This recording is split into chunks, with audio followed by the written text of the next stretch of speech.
Well, welcome back to Radio Entrepreneurs and the Conscious Business Show, where we connect the heart, the mind to the wallet. And we have a wonderful person joining us today, Dan Tefft. He's founder of Climate.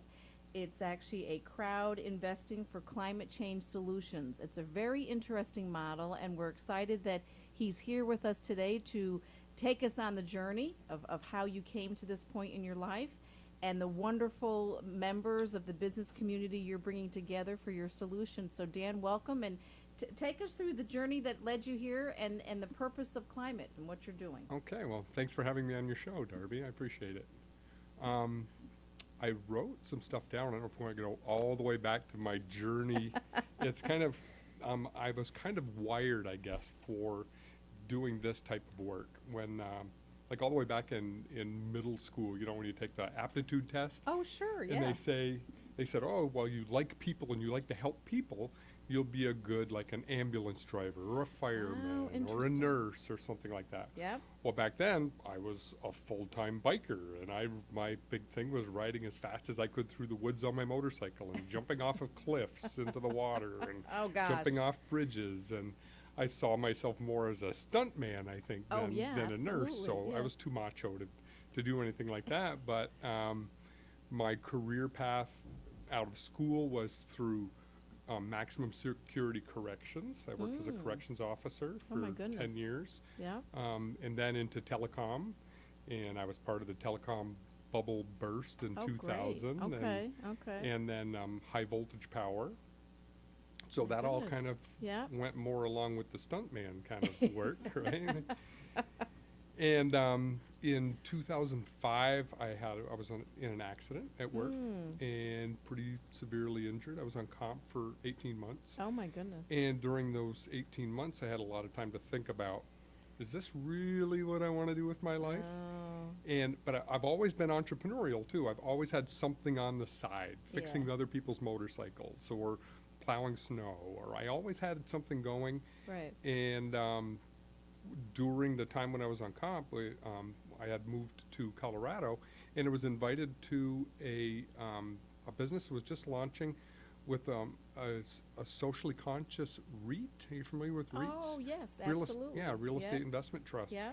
And it made perfect sense to me what they were doing. And it was the first time I was introduced to the idea of using business Yes. to actually do good To for do good. people. Yep. And it made sense to me. And I signed on with the group that was doing that and started raising capital for them. I had no idea what I was doing. Oh, interesting. It was the Okay. time of the before the subprime lending. It was Yes, it was during the yes. heyday of the That's subprime right. lending, is the nice way to put it. Yeah. So the money was flowing pretty generously back then, and it seemed I had a knack for raising money. I raised a couple $1 million for That's great. a couple of different projects. One of the projects was an organic coffee importer. Oh, wow.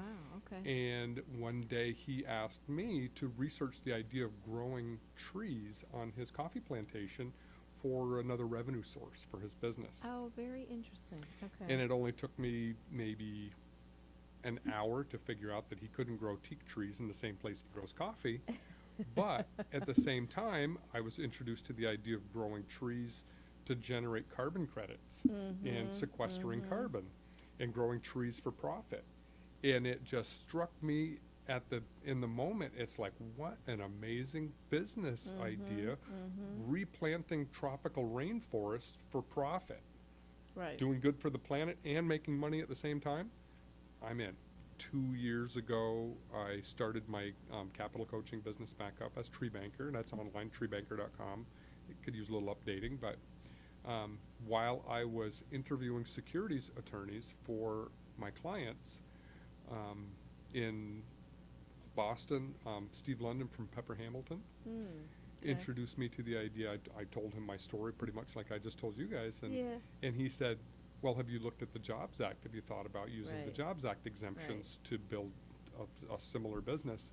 And it only took one evening of looking at the Jobs Act to realize that this is exactly the business. It's a perfect business Right. for what I want to do, using Right. capital, engaging the public in the process of funding climate change solutions by making it profitable for them.